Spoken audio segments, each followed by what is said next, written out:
একদম দোকানের মতো মচমচে রসালো জিলাপি যদি পারফেক্টভাবে ঘরেই বানাতে চান, তাহলে এই ভিডিওর চেয়ে সহজ এবং দরকারি সিক্রেট টিপস আর কোথাও পাবেন না। অনেকেরই জিলাপি বানালে নরম হয়ে যায়, ভালোভাবে শিরা প্রবেশ করে না।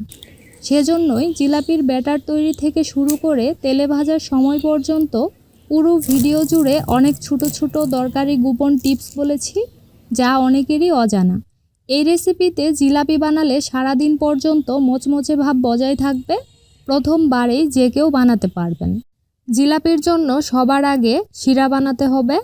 সেজন্য হাঁড়িতে দিয়ে দিচ্ছি 1.5 কাপ চিনি, মানে 1 কাপ সাথে আরও হাফ কাপ পরিমাণ। তারপর 1 কাপ দিয়ে দিলাম পানি। সুঘ্রাণের জন্য 2টা এলাচ ভেঙে দিয়ে দিচ্ছি। এখন চুলার তাপ মাঝারিতে রেখে চিনি গলে যাওয়া পর্যন্ত নেড়ে জাল করে নিব। তো দেখতেই পাচ্ছেন চিনি গলে শিরাটুকু ফুটতে শুরু করেছে। এই পর্যায়ে সুন্দর কালারের জন্য 1/4 চা চামচ দিয়ে দিলাম অরেঞ্জ ফুড কালার। এটা পুরোটাই অপশনাল, আপনি চাইলে বাদ দিতে পারেন। জিলাপির জন্য চিনির এই শিরাটা পাতলা করে বানানো যাবে না, আবার 1 তার বা 2 তার সেরকম ঘনও হবে না, কারণ এটা ঘন হলে জিলাপির মধ্যে শিরা ঢুকতে চাইবে না। আবার পাতলা করে বানালেও জিলাপি নরম হয়ে যাবে। শিরা গরম হয়ে এইভাবে 2 থেকে 3 মিনিট ফুটে ওঠার পর চামচ দিয়ে তুলে হাতের আঙুলে নিয়ে এইভাবে একটু দেখে নেবেন। যদি মনে হয় শিরাটা আঙুলের মধ্যে হালকা আঠালো আর কিছুটা চটচটে টাইপের মনে হচ্ছে, তখন বুঝতে হবে শিরা তৈরি হয়ে গেছে। তো এবারে আমি চুলা বন্ধ করে দিয়ে সুঘ্রাণের জন্য 1 চা চামচ দিয়ে দিচ্ছি ঘি। এই ঘি দেওয়ার কারণে জিলাপি খাওয়ার সময় মনে হবে ঘি দিয়ে ভেজে নেওয়া। আচ্ছা, এখন দিয়ে দিব 1 চা চামচ লেবুর রস। শিরাটা ঠান্ডা হওয়ার পর যাতে জমে না যায় সেজন্যই লেবুর রস দিতে হবে। সব কিছু আবারও ভালোভাবে মিশিয়ে ঢাকনা দিয়ে ঢেকে এখন চুলা থেকে নামিয়ে রেখে দিব। তারপর জিলাপির ব্যাটার বানানোর জন্য বাটিতে দিয়ে দিচ্ছি 1 কাপ ময়দা। আটা দিয়ে ভালো হবে না, ময়দা দিয়েই জিলাপি বানাতে হবে। এবারেতে 1 টেবিল চামচ তেল দিয়ে খুব ভালোভাবে ময়দার সাথে মিশিয়ে নিয়েছি। হাত দিয়ে ঘষে ঘষে একটু সময় দিয়ে ময়দার মধ্যে তেলটুকু মিশিয়ে নিতে হবে। তেলের পরিবর্তে ঘি দিলেও হবে। এরপর 1 কাপ নর্মাল ঠান্ডা পানি নিয়েছি, পুরোটাই একেবারে দেইনি। প্রথমে এখান থেকে হাফ কাপ পানি দিয়ে খুব ভালোভাবে মেখে নিব। একেবারে সবটুকু পানি দিয়ে ময়দার মিশ্রণটা পারফেক্টভাবে মিশানো যাবে না, বেশ কিছুক্ষণ সময় দিয়ে হাতের সাহায্যে মেখে নিতে হবে।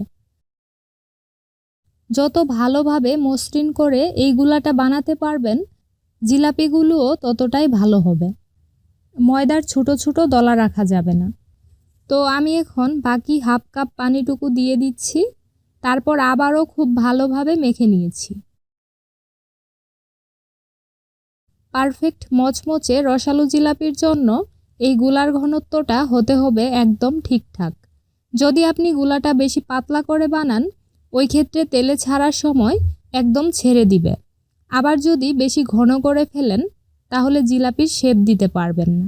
1 কাপ ময়দার জন্য আমি 1 কাপ পানি ব্যবহার করেছি। এবার দোকানের মতো একদম মচমচে রসালো জিলাপির জন্য লাগবে এই সিক্রেট জিনিসটা। হ্যাঁ, এটা হলো ইনু। অ্যাসিডিটির সমস্যা হলে আমরা যেটা খাই, এটা সেই ইনু। এর মধ্যে বেকিং পাউডার, বেকিং সোডা আর অন্যান্য উপকরণ সব দেওয়াই থাকে, যেটা জিলাপি মচমচে করার জন্য দারুণ কাজে আসে। 1 প্যাকেটে থাকে 1 চা চামচ, পুরোটাই দিয়ে দিচ্ছি। 1 কাপ ময়দার জন্য এই পরিমাণ একদম পারফেক্ট হবে। ইনু দিয়ে আবারও খুব ভালোভাবে মিশিয়ে নিতে হবে। এইভাবে ইনু দিয়ে জিলাপির ব্যাটার বানালে ঘন্টার পর ঘন্টা রেস্টে রাখতে হবে না, সাথে সাথেই তেলে ভেজে জিলাপি বানানো যাবে। আচ্ছা, মিশিয়ে নেওয়ার পর এখন আপনাদেরকে সহজে বোঝানোর জন্য আমি গুলার ঘনত্বটা দেখিয়ে দিচ্ছি। দেখুন, চামচে গুলা লাগিয়ে দাগ কাটার পর ভাগ করা অংশটা আলাদা হয়ে আছে। 2টা অংশ কিন্তু একটার সাথে আরেকটা লেগে যায়নি, ঠিক এরকম করেই গুলাটা বানাতে হবে। এখন ময়দার ব্যাটারটুকু আমি একটা বোতলে ভরে নিব। আপনারা চাইলে কেচাপের বোতল অথবা মোটা কাগজের প্যাকেট কিংবা পাইপিং ব্যাগেও ভরে জিলাপিগুলো শেপ দিতে পারেন। বোতলের মুখটা আমি ছিদ্র করে নিয়েছি। আপনারা জিলাপি যতটুকু মোটা বা চিকন খেতে পছন্দ করেন সে অনুযায়ী ছিদ্রটা করে নেবেন। মুখটা ভালোভাবে লাগিয়ে জিলাপি ভাজার জন্য চুলায় চলে যাচ্ছি। প্যানে আগে থেকেই পর্যাপ্ত তেল গরম করে রেখেছিলাম। সামান্য গুলা তেলে দিয়ে দেখে নেবেন। যদি দেখেন তেলে পড়ার সাথে সাথেই গুলাটা ভেসে উপরে চলে এসেছে, তাহলেই বুঝবেন তেল ভালোভাবে গরম হয়ে গেছে। তেল ঠিকভাবে গরম না করে জিলাপি ছেড়ে দিলে চ্যাপ্টা হয়ে যাবে, ফুলবে না। তখন সেই চ্যাপ্টা জিলাপির মধ্যে শিরা প্রবেশ করবে না। আরেকটা বিষয় হলো, জিলাপি ভাজার সময় অতিরিক্ত তেল দিবেন না। 1 থেকে 1.5 ইঞ্চির মতো উঁচু করে তেল দিবেন।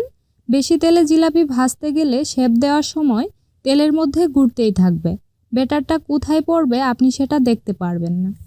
জিলাপি তৈরি করাটা প্র্যাকটিসের বিষয়। আমি অনেক দিন থেকে বানাইনি, তাই দেখতেই পাচ্ছেন ভালোভাবে শেপ দিতে পারিনি। তবে দেখতে যেমনই হোক, এই রেসিপিতে বানালে খেতে একদম পারফেক্ট হবে। কয়েকবার বানালে আপনার জিলাপি তৈরিও অনেক সুন্দর হবে। জিলাপি দেওয়ার পর চুলার আঁচ কমিয়ে মচমচে করে ভেজে নিতে হবে। বেশি তাপে ভাজলে দ্রুত কালার চলে আসবে, কিন্তু মচমচে হবে না।